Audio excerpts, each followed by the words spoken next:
আসসালামু আলাইকুম। নতুন গন্তব্য আর নতুন গল্পে স্বাগত জানাই আজকের পর্বে। একজন শান্ত স্নিগ্ধ অভিনেত্রী, যার উজ্জ্বল হাসিতে মেতে থাকত বাংলা সিনেমার জগৎ। শুধুমাত্র আকর্ষণীয় চেহারাই নয়, বরং যার সংবেদনশীল অভিনয় গুণে মুগ্ধ হয়েছিল পুরো বাংলা।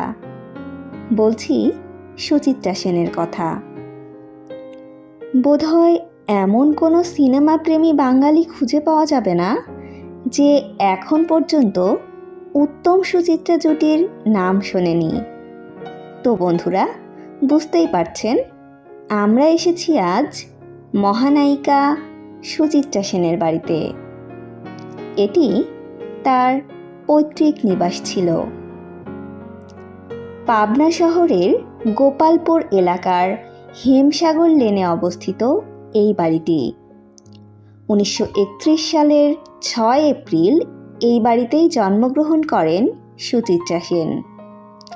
তার বাবা করুণাময় দাশগুপ্ত ছিলেন পাবনা মিউনিসিপ্যালিটির কর্মচারী। সুচিত্রা সেন তার শৈশব এবং কৈশোরের সময় এই বাড়িতেই কাটিয়েছেন। শৈশবে তার নাম ছিল রমা দাশগুপ্ত। এখানেই তার স্কুল জীবন কাটে।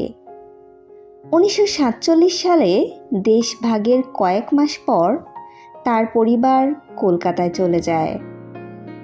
বাড়ির কোথাও এখন সুচিত্রা সেনের নিজ হাতে সাজানোর কোনো ছোঁয়া নেই, তবে এর প্রতিটি কোণেই সুচিত্রা সেনের বেড়ে ওঠা শৈশবের দাপিয়ে বেড়ানোর যে ছোঁয়া আছে, তাই বা কম কিসে।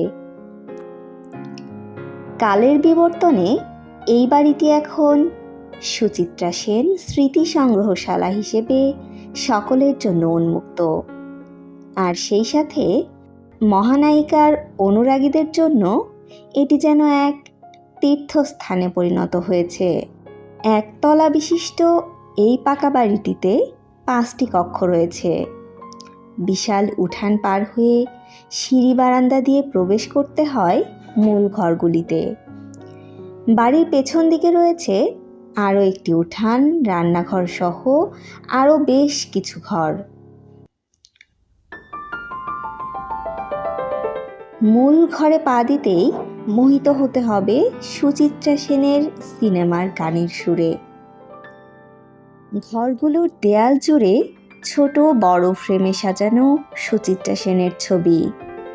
কোনো ছবিতে ধরা পড়েছে তার নায়িকা হওয়ার মুহূর্ত, আবার কোনো ছবিতে রয়েছেন তার পরিবারের সদস্যরা।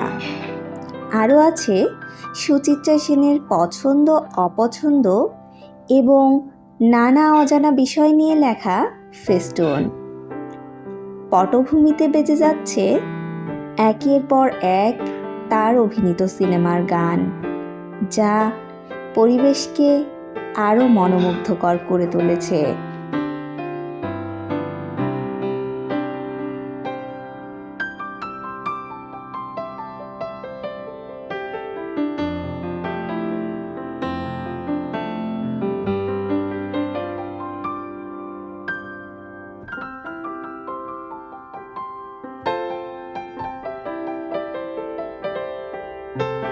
তো বন্ধুরা, এই ছিল আজকের মতো, তাই বিদায় নিচ্ছি এখানেই।